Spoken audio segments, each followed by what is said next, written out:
D. A video game that changed the revolution of gaming altogether. Mainly because it is the very first CG game ever made. Full CG. At least that's what I've read. But essentially, this is the rarest thing I own. And I love survival horror, and I love collecting rare things, and to have what's essentially the very first CG-filled game is quite amazing. And let me tell you about D for a second before I hop onto the topic here. If you don't know what it is a first-person dungeon crawler. But there's no combat, there's no nothing. It is essentially your father, as a scientist, has gone completely insane. He has killed every single scientist there. And he does it Reservoir Dog style, you know, bam, bam, bam, bam. And it's like, the graphics for the time weren't great, but it's the very first CG game, so what you can do. It's going to look like trash, but it looks good too. It's very charming, and I love that kind of stuff, especially 90s filled CG. I mean, look at this. Yeah, a new genre of interactive horror by Game Fan. I don't know if that's a magazine or anything, or just they just went up to a person when they were testing it and be like, "Oh, what'd you think of the game? The game. What'd you think of the game? Oh, it's a new game of interactive horror. You know, and put Game Fans like they put game. Okay, anyway.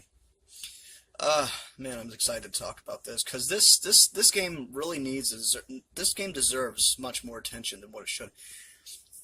D, basically, you're the daughter of the scientist, and you're like, well, what the hell happened? And you drive to this place where the cops are like, we don't even know what to do. We didn't find anything. And then you walk inside. I don't know.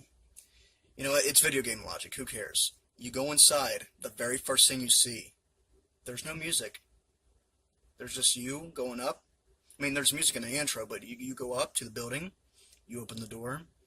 And you see dead bodies strewn in this dark, dark hospital room. What looks like a hospital. That looks like the hospital from Silver Case, which is kind of, think about it.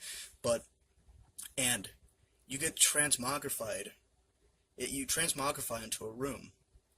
And it's like a castle now. You don't know what the hell's going on. And you slowly, one button at a time, you're kind of like an interactive DVD, your character goes. You pick left, you pick right, and if you go to the wrong rooms, you could die. If you go to the right room, you gotta find a puzzle to solve, or find an object. And that can only be done with a little mirror that you got. And looking at this mirror, you only have 3 chances. It's like, go here, dumbass. And you're like, oh, okay then. And then you go there, you can't figure the puzzle out. And I don't know how people did this. I'm not very glad to say that I've looked it up about the drawer thing, but this is a very, very interesting game for the most part. I love the way it's stylized. I love the way that it's just so creepy, and there's this daunting music, like in the very first Fatal Frame. There's this daunting music that's kind of like doom, doom, like you're gonna die, possibly. That's all up to you.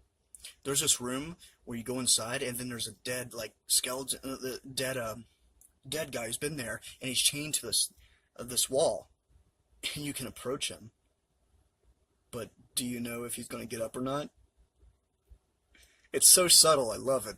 I love subtlety, because it doesn't have to be a jump scare. It doesn't have to be that, man. You can just go inside and just be like, and it's one of those, like, eye wideners, you know what I mean? Like, oh. He's like, no.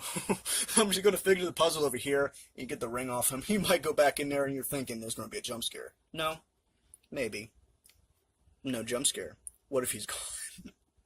That would be awesome. That is subtlety at its finest. And what if he was in the castle and stuff? That would be absolutely fantastic. Just to have him walk around, you open the door, and all of a sudden you're dead.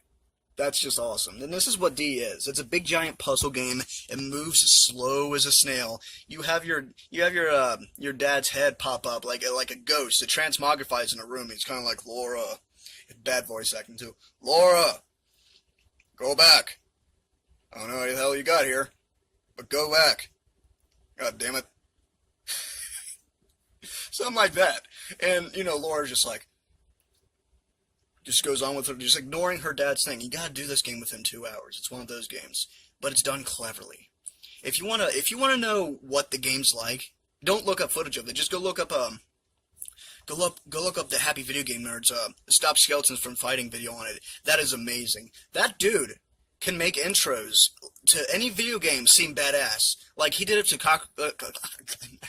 Clock Tower 3 with the music, the dun dun dun dun dun dun dun dun dun, dun, and they made this montage of it was so hypening because it's like a lot of people don't like Clock Tower 3, a lot of people do, but it's batshit insane, and that is the perfect montage to get all the hype. And I love the game too. I especially love that music, that very PS2 music. There's a soundtrack I gotta get. It's very rare, but I'm gonna get that. I've been wanting to get the Clock Tower soundtrack thing, and there's a complete collection of that too, and it's expensive for some reason, but whatever.